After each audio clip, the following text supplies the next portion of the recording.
서울 경기도에 나타나는 풍선 효과가 아파트 가격에 미치는 영향. 어디를 가도 오릅니다. 누르면 옆이 부풀고 잡으면 다른 쪽이 터지네요. 최근 한 중년 시청자가 보낸 사연 속 한 문장이었습니다.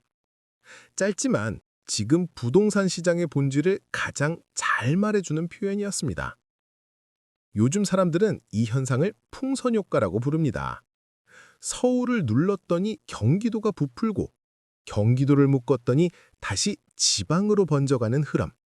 하지만 그 안에는 단순한 경제 논리가 아닌 사람들의 심리와 불안, 그리고 욕망의 이동이 숨어 있습니다. 이 이야기는 그 심리의 방향을 따라가는 한 남자의 기록으로 시작됩니다. 그의 이름은 최동석, 52의 나이였습니다.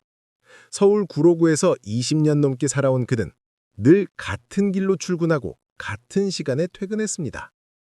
그의 인생은 단단했지만 어느 날부터 주변의 대화 주제가 바뀌기 시작했습니다.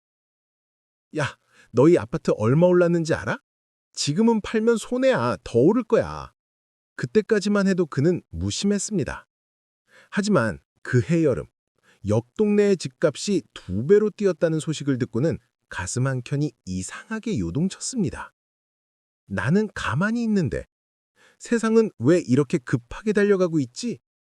그가 마음을 다잡기도 전에 정부에서 강력한 규제 대책을 발표했습니다. 대출 규제, 보유세 강화, 다주택자 압박.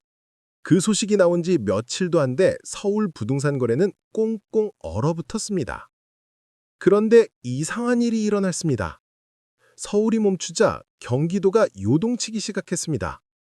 평소 조용하던 안산, 남양주, 김포 같은 지역에서 매물이 동인하고 아침마다 공인중개사 앞에 사람들이 줄을 섰습니다.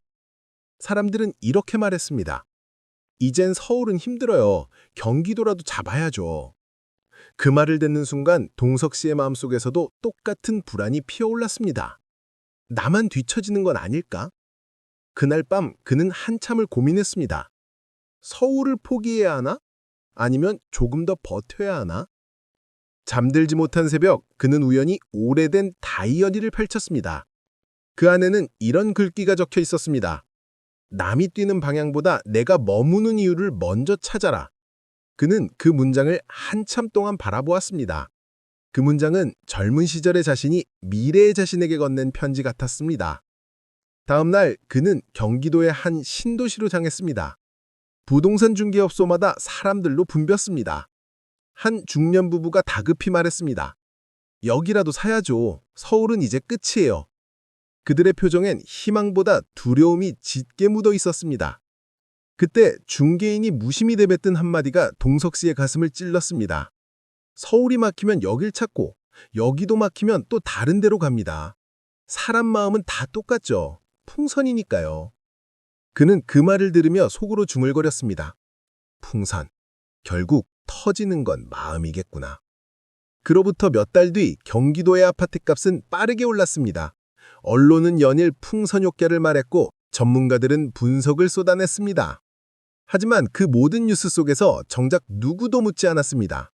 이 현상의 진짜 중심은 무엇인가? 그는 깨달았습니다. 풍선 효과란 결국 사람의 욕망이 옮겨다니는 과정이라는 것을. 규제가 막은 건 돈의 흐름이었지 사람의 불안을 막은 건 아니었습니다. 불안은 길을 찾아 떠돌며 그 길 끝에 또 다른 가격을 밀어 올렸습니다. 그의 친구 닥성희 씨는 달랐습니다. 그녀는 서울에서 오래된 빌라를 가지고 있었습니다. 사람들이 모두 팔고 떠날 때 그녀는 묵묵히 그 짐을 지켰습니다. 주변에선 바보 같다고 했습니다. 하지만 시간이 지나자 서울 외곽의 오래된 동네에도 개발의 바람이 불기 시작했습니다. 성희 씨는 웃으며 말했습니다. 나는 풍선이 아니라 나무가 되고 싶었어요. 바람이 불어도 뿌리 내린 자리에서 버티는 나무요. 그 말을 들은 동석 씨는 마음이 울렸습니다.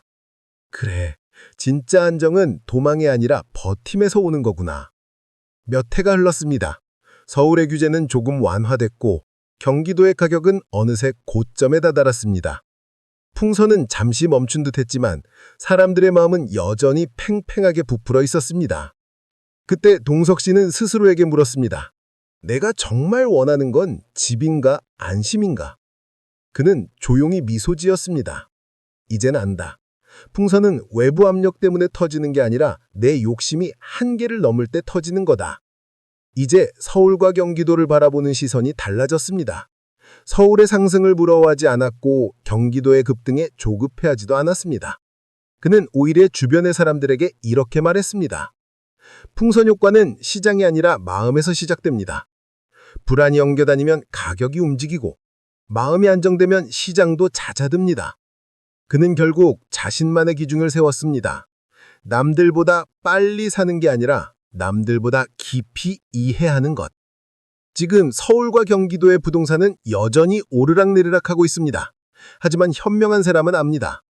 풍선 효과의 진짜 피해자는 시장이 아니라 불안에 휘둘리는 나 자신이라는 것을. 정책은 언제든 바뀌고 가격은 오르락내리락하지만 우리의 중심만 흔들리지 않는다면 어떤 풍선 효과도 결국은 지나갑니다. 서울과 경기도, 그 두 도시의 관계는 결국 이동의 드라마가 아니라 사람의 선택의 드라마입니다. 누군가는 떠나고 누군가는 버티지만 결국 중요한 건 내가 어디에 마음을 두고 사는가입니다. 오늘 이야기 마음에 와닿으셨다면 좋아요와 구독으로 함께해 주시기 바랍니다. 다음 시간에는 정책과 시장의 틈새에서 중년이 놓치지 말아야 할 기회에 대해 이야기 나누겠습니다. 당신의 생각이 부동산의 방향을 결정합니다. 시청해 주셔서 감사합니다.